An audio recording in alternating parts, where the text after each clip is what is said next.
कि जिंदगी जीना आसान नहीं होता और बिना संघर्ष कोई महान नहीं होता। जब तक न पड़े हथौड़े की चोट और पत्थर भी भगवान नहीं होता। तो पहले दोस्तों नमस्कार प्रणाम, स्वागत है आपके अपने चैनल जय मां सरस्वती एकेडमी में। कैसे हो आप लोग? आशा करते हैं अच्छे भले स्वस्थ और मस्त होंगे। तो दोस्तों आज हम आपके लिए पूरे जोश और जुनून के साथ विज्ञान का एक और नया वीडियो और धमाकेदार वीडियो लेकर उतर चुके हैं यूट्यूब पर।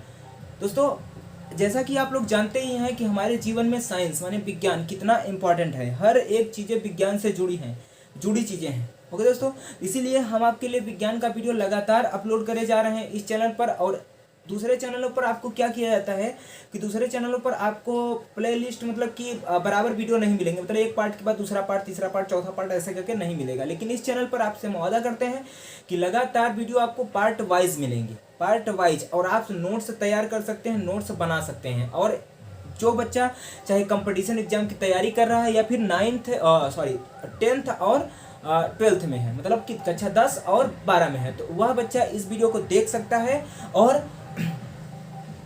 इस वीडियो से जुड़ी सारी जानकारियों को प्राप्त कर सकता है। ओके दोस्तों, चलिए इस वीडियो को हम लोग स्टार्ट करते हैं। तो हम आपसे बताना चाहेंगे इस वीडियो को स्टार्ट करने से पहले कि अभी तक हम लोगों ने इस सीरीज में पढ़ा क्या है, मतलब विज्ञान में अभी तक हम लोगों ने पढ़ा क्या है। अभी तक हम लोगों ने देखिए प्रकाश क्या होता है, चैप्टर का नाम था प्रकाश का परावर्तन और अपवर्तन। तो प्रकाश क्या होता है, प्रकाश से जुड़ी प्रकाश के स्रोत क्या होते हैं, प्रकाश का परिचय क्या होता है, और प्रकाश के गुण कितने होते हैं, प्रकाश के गुण कौन कौन से होते हैं, उसका प्रकाशिक माध्यम क्या होती है, फिर प्रकाश का परावर्तन क्या होता है, परावर्तन कितने प्रकार के होते हैं।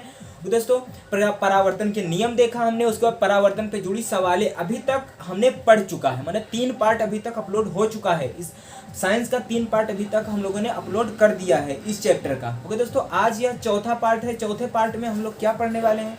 चौथे पार्ट में हम लोग पढ़ेंगे प्रतिबिंब क्या होता है, मतलब इमेज क्या होता है, और बहुत ही धमाकेदार तरीके से पढ़ेंगे। आप लोग इस वीडियो को पूरा वॉच करिएगा और हम आपसे वादा करते हैं इस वीडियो को देखने के बाद आपको प्रतिबिंब के लिए कहीं और भटकना नहीं पड़ेगा। चलिए आज का यह वीडियो स्टार्ट करते हैं। देखिए टॉपिक क्या होगा हमारा, पहला चीज प्रतिबिंब यानी इमेज। प्रतिबिंब यानी इमेज। देखिए प्रतिबिंब क्या होता है, इमेज क्या होता है, आप धैर्य से देखिएगा, आपको सारी चीजें समझ में आएंगी। ओके दोस्तों, तो चलिए प्रतिबिंब को हम समझाने का प्रयास करते हैं। देखिए आप मान लीजिए क्या है, मान लीजिए एकदम स्वयं से कि अपने आपके घर का क्या है, आईना है, माने शीशा है। आपका घर का क्या है, शीशा है या आईना है या दर्पण, इसको दर्पण कहते हैं, शीशा है। आगे हम पढ़ने वाले हैं दर्पण होता क्या, मतलब ये दर्पण है या शीशा है। मान लीजिए आप इसको, मान लीजिए है ही। हाँ, दर्पण के सामने आप अगर खड़े होते हैं, आप यहाँ खड़े हो गए, हाँ दर्पण के सामने अगर आप खड़े होते हैं, यहाँ आप खड़े हो गए, आप ए आप हैं, हाँ दर्पण के सामने आप खड़े होंगे। दर्पण में एक आकृति बनता है, मतलब दर्पण के पीछे क्या बनता है, एक आकृति बनता है कि नहीं बनता है? बनता है ना। तो दर्पण में बनी इस आकृति को हम लोग क्या कर सकते हैं, इमेज कहते हैं। तो दोस्तों हम इमेज की 3 से 4 परिभाषाएं आपको बताएंगे, जो आपको समझ में आए वो आप अपने कॉपी में नोट करिएगा या आप उसको अपने से याद करिएगा। ओके दोस्तों, याद करने की खैर कोई ज़रूरत नहीं है, यहाँ अगर आप समझ गए तो बस समझ गए। ओके दोस्तों, तो चलिए प्रतिबिंब की पहला परिभाषा डेफिनेशन क्या होगा, प्रतिबिंब की परिभाषा पहली क्या होगी, ध्यान से सुनिएगा, आप अपने कॉपी में नोट करिएगा और रफ और कॉपी लेकर बैठिएगा, अपना रफ और पेन लेकर बैठिएगा और अपने कॉपी में नोट करिएगा।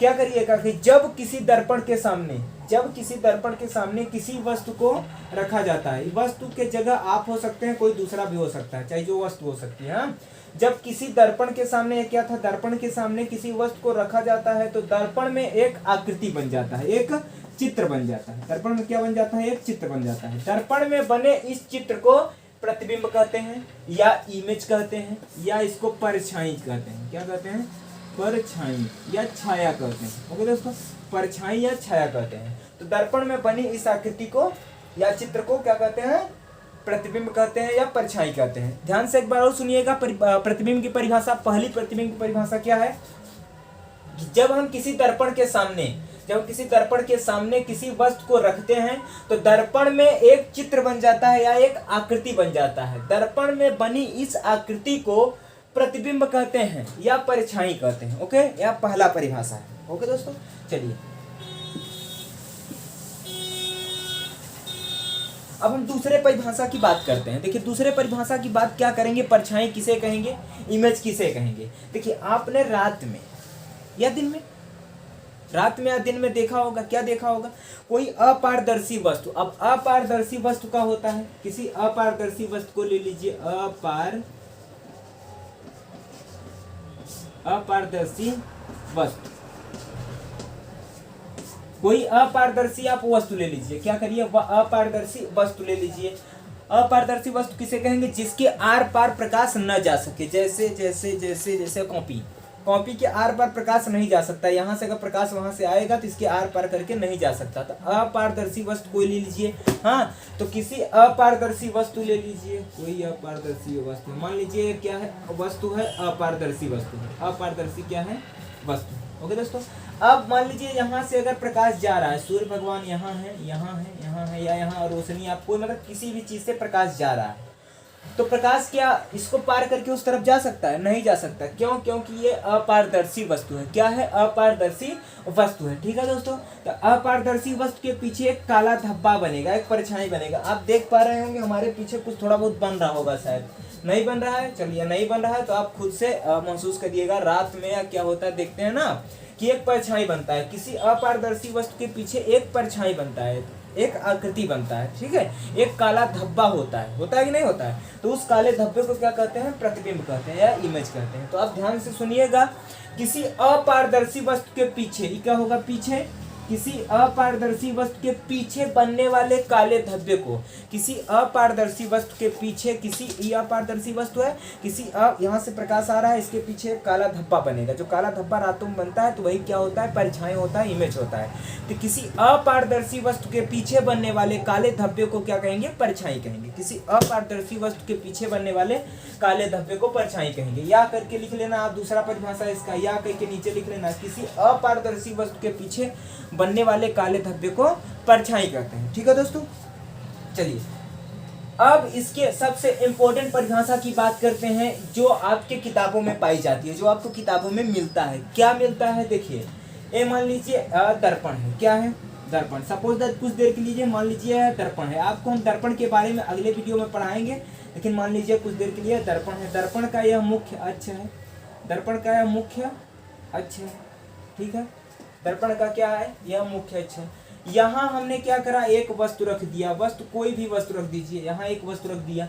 अब बात करते हैं प्रतिबिंब की मेन परिभाषा की, जो किताबों में पाया जाता है, आपको यही काम आएगा। ठीक है दोस्तों, वो तो आपको हम इसलिए बता दिए कि आपको अगर याद करना है, कभी भूल गए वाला तो वाला आप बता के बच सकते हैं। ठीक है दोस्तों, तो चलिए अब हम इसको बताते हैं। कोई अपारदर्शी नहीं, दर्पण हो गया, दर्पण का मुख्य अक्ष हो गया। कुछ देर के लिए आप मान लीजिए, हम आपको दूसरे वीडियो, मतलब इसके दूसरे वीडियो में जब आप पार्ट 5 में जब आपको बताएंगे तो आपको समझ में आएगा कौन सा दर्पण है, कैसा दर्पण है, सारा चीज। हाँ, तो देखिए ये क्या है, वस्तु है। वस्तु से एक किरण मान लीजिए ऐसे गई, वस्तु से एक किरण ऐसे गई, फिर जाने के बाद ये क्या होता है, इसका फोकस होता है, यहाँ F होता है, यहाँ क्या होता है, C होता है। तो यहाँ से टकराने के बाद क्या करेगा, ऐसे चला आएगा, टकराने के बाद ऐसे करके वापस चला जाएगा।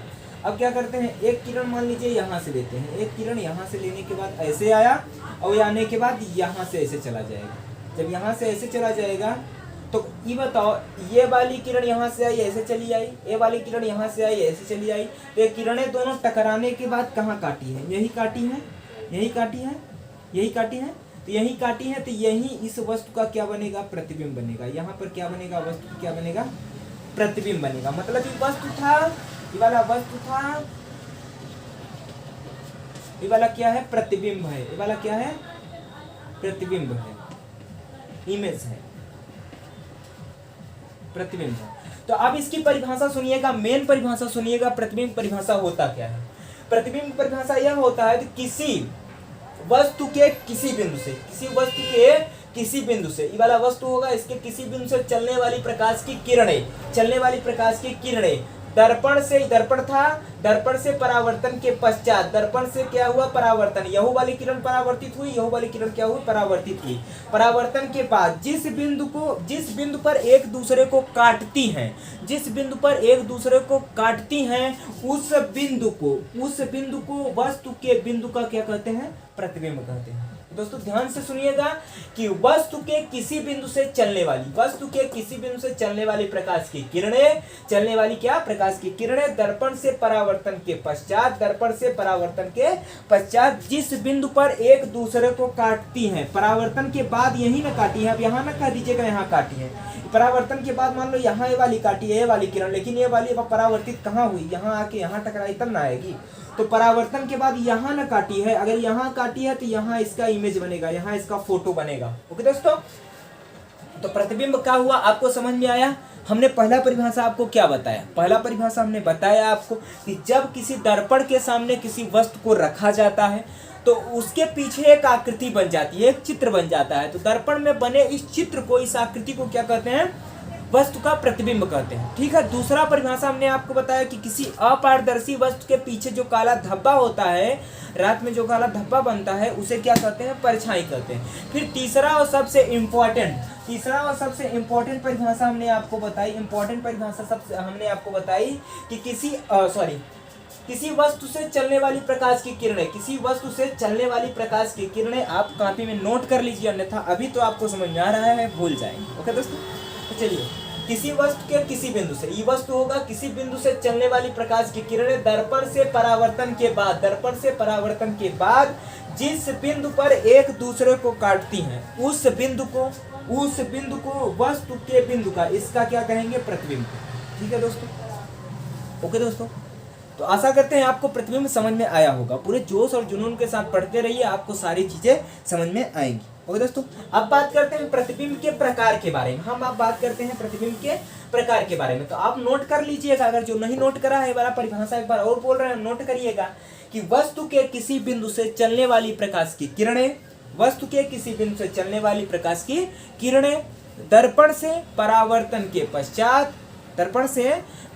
के पश्चात जिस बिंदु पर मिलती हैं या जिस बिंदु पर एक दूसरे को कट करती हैं,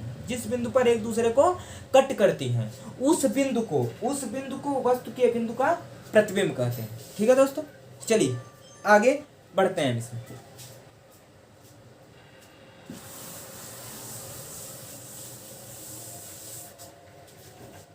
अब हमारा क्या होगा टॉपिक, हमारा टॉपिक होगा प्रतिबिंब के प्रकार।